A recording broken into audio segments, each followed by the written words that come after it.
welcome back to the Landslide series, and yeah, we're going into the intermediate stuff now. The idea behind this lesson is I really want to get into a lot of the phrases that they use in actual performances to the song. I kind of went through some live recordings and the original album version, and I really tried to pull in as many interesting melodic things and Travis picking patterns as I could. And so really I'm going to try to put them in a logical order here. I'm going to start out with some easier Travis picking variations, and as I get more advanced, I'll start to get into more melodic-y types of things, adding fills in over the Travis pattern. And the lesson is going to end by going into how to play the solo that Lindsey Buckingham plays in performances of this song. So this should cover a lot of ground. You can go through it sequentially and just do as much of it as you feel you need for any particular time. But it's really going to serve as a springboard for the advanced lesson, where I'm going to take a lot of these ideas and really spin them out into some much more complicated things that just, takes the playing a lot further. So, do the best you can with it. I think this is fun stuff, so yeah. I don't know. Let's go for it.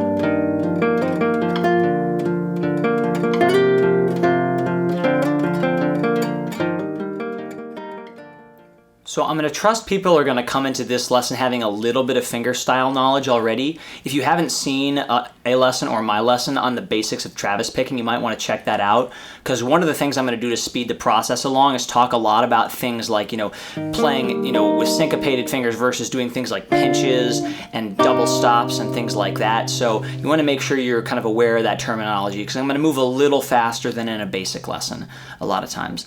So first thing we're going to start out with is just looking at, okay, we have the basic pattern that we taught in the basic lesson right off the album, and it's mostly just the fingers playing in between the thumb, all syncopated.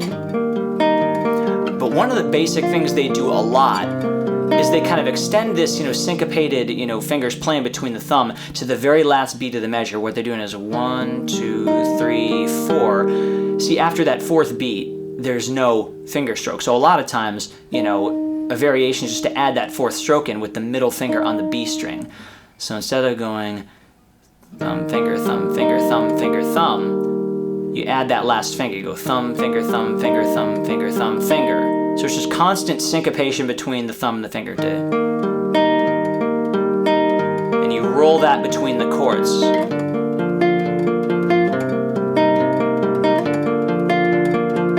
And that just kind of makes it feel like there's a swell in the texture. You can kind of be kind of mellow.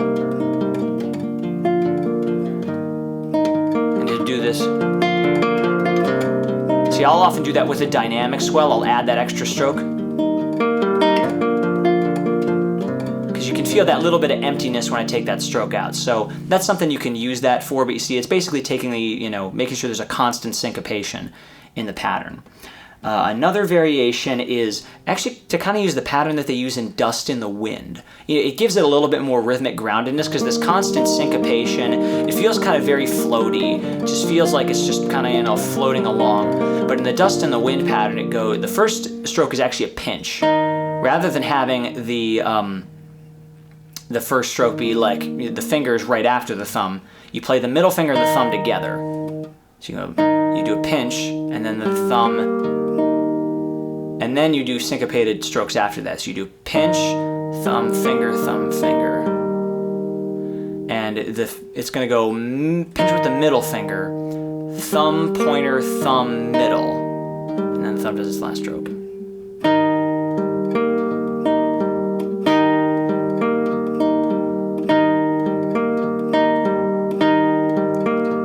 Notice is the exact same pattern as Dust in the Wind.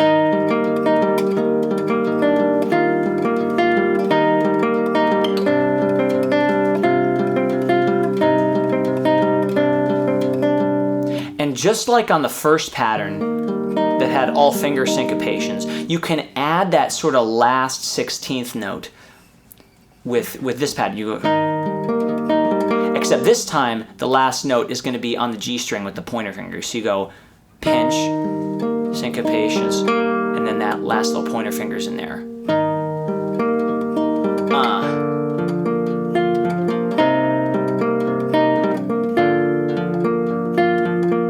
But that that, interestingly enough, actually leads us to our next topic, which is snaps. And snaps is just a term that I use to talk about when two fingers have to play one right after the other. And it's a little bit tricky when you're starting out to get used to doing this. But basically, you know, if you have the thumb going, see, I had to go thumb, finger kind of right after each other, just one beat right after another. Ba-da. You know, that's a bit tricky because you have to kind of put a finger between a thumb stroke and then right on a thumb stroke. And that, it takes a little bit of time to balance, but you see that if you add that extra note to the dust in the wind pattern, it goes pointer middle, one right after the other. Pointer middle, pointer middle, pointer middle. So see if you can work that into your playing. It takes a little time to balance the right hand to do that, but it's a really essential skill to learn. And it's, you know, you'll find it's very manageable if you put some time into it. So I'd say check that out, see if you can work that into your playing. The next thing I want to add is a left hand trick. A lot of times what they'll do, what Lindsay will do is he'll pull off the middle finger when he's in the C cycle here. Whenever the middle finger is on the second fret of the D string, relative to the capo anyway, he'll pull it off right before the chord change. So he'll, if he's on the C chord, he'll go as sort of a preemptiveness to this B chord. So you have to pull this finger right off and have it go right over to the second fret of the A string. So you want to practice first just going, brush the C. See if you can pull that off and get that finger to where it needs to go. And once you've got the left hand doing that, try to work that into the pattern really slowly. Pull off. And you'll see you can do it when you're coming back up after on this A minor chord. You can pull off on that too. If I played over the whole pattern.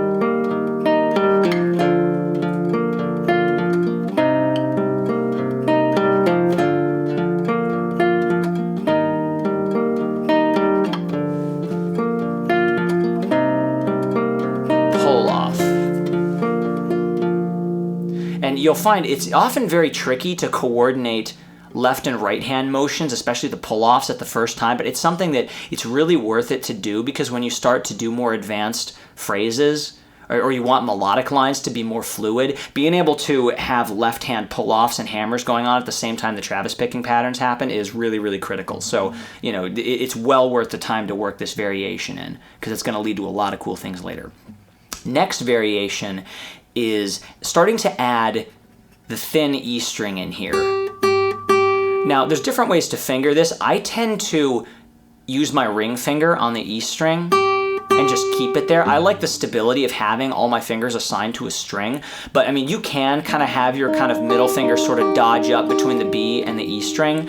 That's fine too. It depends on whether you've trained your ring finger and whether you're used to using it. I tend to recommend people use it because then you can have a pointer finger on the G string, a middle finger on the B string, and the ring finger on the E string. And when I find I'm doing Travis improvisations like I'm going to do in the next lesson, having that stability there gives you a lot of certainty when you want to be making up melodic lines on these three strings, as long as they don't get too fast. When you have to do 16th notes, you have to change it a little bit, but for most melodies that aren't moving too quickly, this is a really, really good hand configuration to use. So the first thing you want to do is just, you know, make sure you're really comfortable with these three fingers kind of sticking to the G, the B, and the E string. And then you can take the same pattern that you had before, like the basic pattern with the syncopations.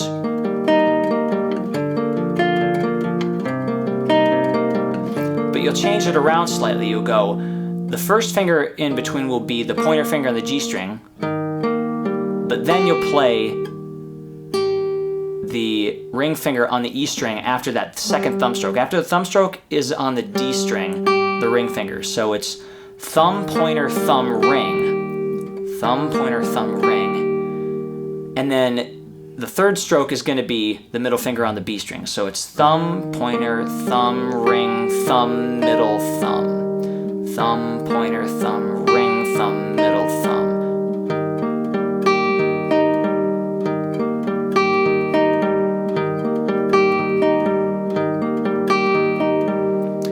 you'll see in other lessons that I have, I'll show you how to do all kinds of different patterns that, you know, have different orders of motions between the strings. But for now, if you at least get used to, the main thing you want to do is make sure you're used to using the ring finger in conjunction with these other fingers. That's the first thing you want to do, is just make sure that you got a nice clean attack on the string, that it's good tone, that it sounds at least sounds sort of similar to the other fingers, so it doesn't sound really out of place, that you got a good hand position. Just focus on this one pattern for now. And working it over the chords. And it's okay to just use the open high E string for everything. It kind of leads to a nice melody, actually, when you do that. I really like this over just the C sequence. I'll play this a lot of times when I'm just accompanying myself, just that exact pattern. Next, after that, one thing that shows up a lot in the original recording of the song is actually a drone on this G, I guess the concert pitch is a B flat. The fingered in G, though, you kind of think this is like almost like a high G. If it's a C chord, it's almost like you're playing a G on the high E string. So if you kind of land this pinky here on the 3rd fret of the E string, you can run that through the whole G sequence, you know.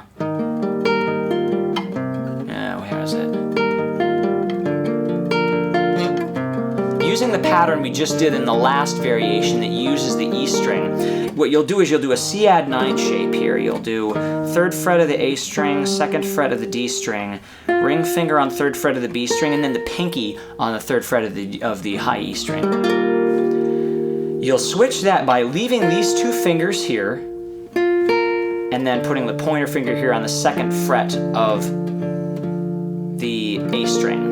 This is kind of like the pop box pattern that I do sort of in my open strings lesson. Just another handy place to use it. And then for this next chord, you can kind of do like the whole A minor shape. So this is, you know, 2nd fret of the D string, 2nd fret of the G string, pointer finger on the 1st fret of the B string. But then you still got the pinky up here on the high G string, so it gives you a nice full A minor 7 shape. So you just kind of go through those 3 patterns with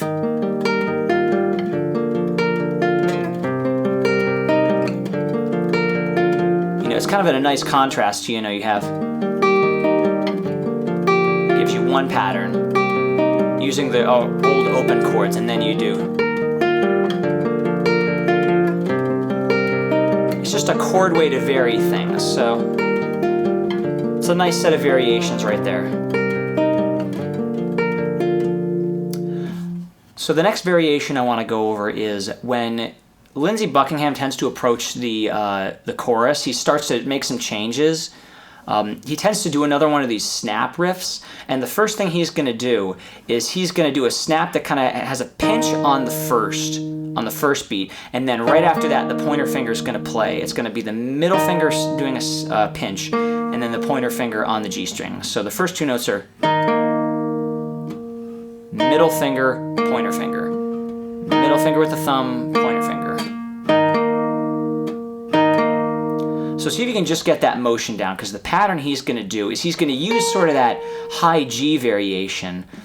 You know, he's going to have that high G in there.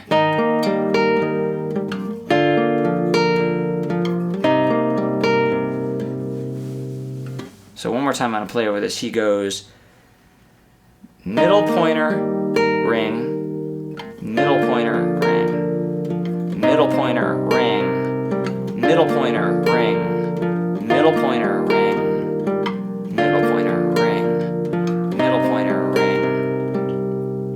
And then just, you know, to kind of get this across some other strings, well, actually, it's not just to get it across other strings, this is actually what Lindsey plays, but you change the pattern a little bit. He'll go, when he goes to that D with the F sharp and the bass, he'll play this with, he'll play the middle finger to the pointer finger, over the D with the F sharp and the bass, and then he'll take the pinky off of the B string going down to the pointer finger on the 1st fret of the B string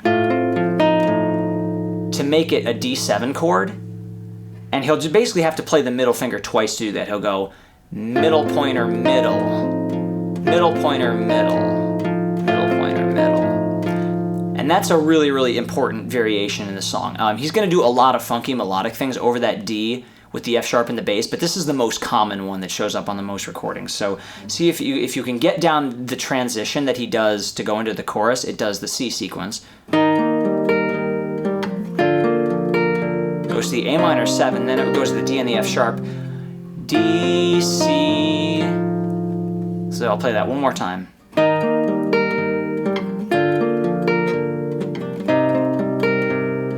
D, C. So that time it doesn't use the ring finger at all. It's just the pointer in the middle over the D chord. So that's another variation that uses the snap. I'm going to use one more variation because this one is going to have 3 fingers right in a row. There's no break between the motion of the 3 fingers here. It's going to be one beat right after the other. It's going to go like this. We're going over just the regular old C sequence. It's going to be thumb, pointer, and then you're going to do a pinch with the ring and the thumb. Thumb, pointer, pinch with the ring. Thumb, pointer, ring. And then after that, the middle finger is gonna go down. So it's gonna be thumb, pointer, ring, middle. Thumb, pointer, ring, middle. Thumb, pointer, ring, middle. Thumb, pointer, ring, middle. That's the key right there. If you can get that.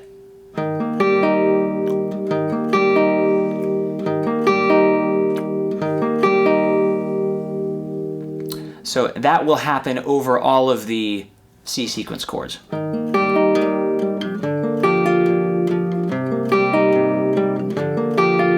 If you want to, you can add one more note in there. I kind of tend to add the pointer finger sort of in there close to the end. There.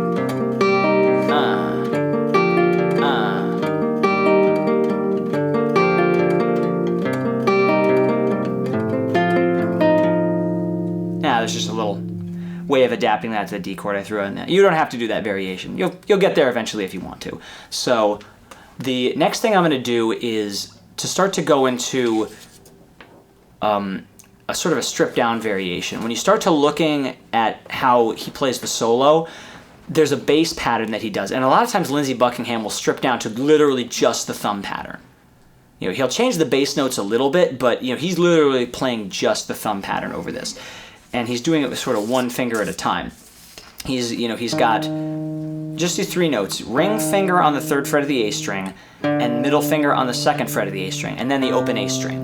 And he keeps playing the open D string. There's no fingers on the D string. He just goes. So it's sort of an outline of the C sequence. It's all open D string. I don't know.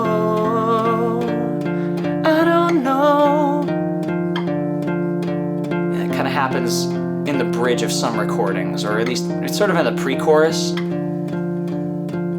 lot of times when he's transitioning between sections, he'll just bring it all the way down to that variation. So it's good to know that little finger pattern, because especially when you start to improvise more over this, being able to simplify is really, really important. If you can only play these patterns while the fingers are going, it kind of leaves you a little bit stuck. So sometimes it's a good variation. It's simpler than a lot of the other ones, but I wouldn't count it out, because it's a riff that's part of the song's vocabulary, just in terms of the sound of it, and just being able to simplify to this level, it's just an important thing to just have in your arsenal.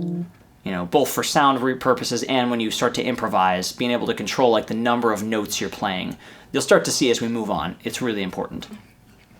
Another little tag I want to throw in there that has a lot to do with section transitions is a lot of times when he's going between verses, when he's going between like a verse with one part and then a verse with the second part, he'll sort of delay the transition to the C chord. He'll be kind of holding the A minor chord and then only go over that big G with the B and the bass for a second. And the way he does that is he sort of takes the syncopated pattern, the one that's thumb, pointer, thumb, middle, and he'll just repeat that. Thumb, pointer, thumb, middle, thumb, pointer, thumb, middle, thumb, pointer, thumb, middle. And he'll repeat that over a bunch of chords. He'll go thumb, pointer, thumb, middle. And it kind of carries the energy of the phrase a little bit more. You know how I was saying at the beginning that, you know, this this pattern feels a little bit too flowy in some ways because there's nothing on the downbeats, there's no pinches. And when he really wants to sort of flow into the next verse, that's what he does. He kind of, she's singing over this, kind of dwells on this for a second. Thumb, pointer, thumb, middle, thumb, pointer, thumb, middle. So you see how he sort of delays going through that G with the B and the bass, except over just that one pattern. Actually, Paul Simon does that transition quite a few times too. It's a neat way to transition between chords with Travis picking. So put that one in your arsenal. It's a really handy variation to have around. All right, next one I want to go into. On some recordings, sometimes I wonder if some wrong notes were played, but sometimes they're kind of nice sounding wrong notes. I don't know if these were intentional or not, but sometimes I hear some revoicings of these C sequence chords. The most basic one is when you're playing over the C chord. It's just using the open high E string. So I mean, using this open E string can happen over almost any of these chords. You've heard me do that a lot already. And sometimes it's not even a chord tone, but it just adds nice things. So over the C chord, that's a good thing to start with. Sometimes when he plays the G with the B and the bass, he'll put the ring finger down on the 2nd fret of the G string, and it kind of adds this funky color note in there. It's sort of jazzy, so hear that note right there? And then, you know, when it comes to the A minor chord, being able to play the A minor both with the ring finger down and then with the ring finger off as an A minor 7, or with all the fingers down, also with the pinky on the E string. You know, all those versions of the A minor chord get used. So being able to kind of... So having all those variations is nice. Often also, I think this ring finger sometimes winds up on the 2nd fret of the D string. So that, you know, the ring finger can either kind of be here on the 2nd fret of the G string or of the D string. And those both add a color note, which kind of makes the, you know, they're kind of sappy in some ways, but you know, in some ways they can add the right level of prettiness or the right level of mystery to it at just the right time.